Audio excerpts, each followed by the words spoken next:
So today I'm making a Crockpot focaccia. Usually I make focaccias in the oven, but I saw this recipe for one you can make in a Crockpot. I've got 14 of these tiny little dinner rolls. There's more than 14 in the bag, so just do 14, don't dump the whole thing in. I'm just gonna go ahead and arrange this so they're all nice and even. And I'm taking a little bit of olive oil and just kind of going over all of these, just real light.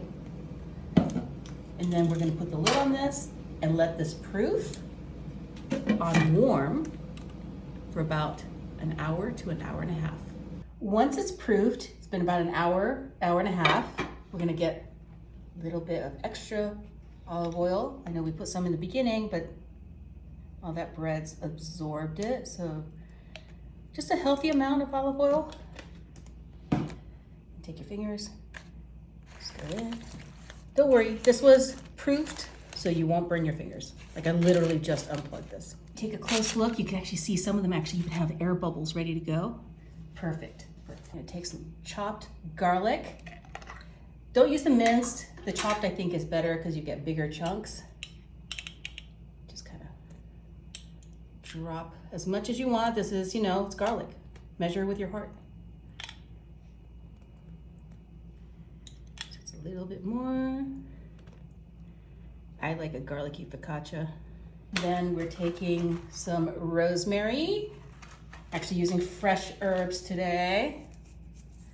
Go ahead and just drop that. Oh, it smells good already. I love rosemary in my focaccia, it's so good. Some thyme. And just make sure you take the sprig and just push backwards and they'll just all fall off. Leave you with the bigger pieces. And our last little herb is some oregano. Same thing with that, just break them off. They're fresh. If you're using dry, I would use double the amount of herbs. Also gonna be adding some sun-dried tomato slices. I like the julienne ones because then I don't have to cut it. Just add those in, like that. And just leave it alone, put the lid back on this and cook this on high. Move this over to high for about an hour and a half and then let this sit unplugged for 30 minutes. Oh, wow. The kitchen smells like an Italian restaurant right now. It's amazing. So I have this parchment on here, parchment paper on here for a reason. You can pull the whole thing out just like that. And you put this away, open this up. Look at that. Just using just regular dinner rolls. Take a trusty knife, and you cut in the middle. Oh, wow. Doesn't that look great? Okay, so I'm gonna go ahead and cut off a piece.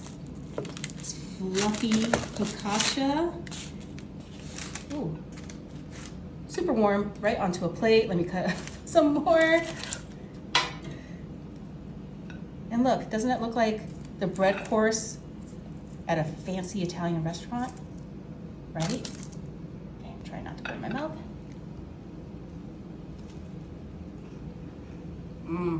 Next time you have an Italian dinner, make this and put this on the side. Everybody's gonna go crazy for these.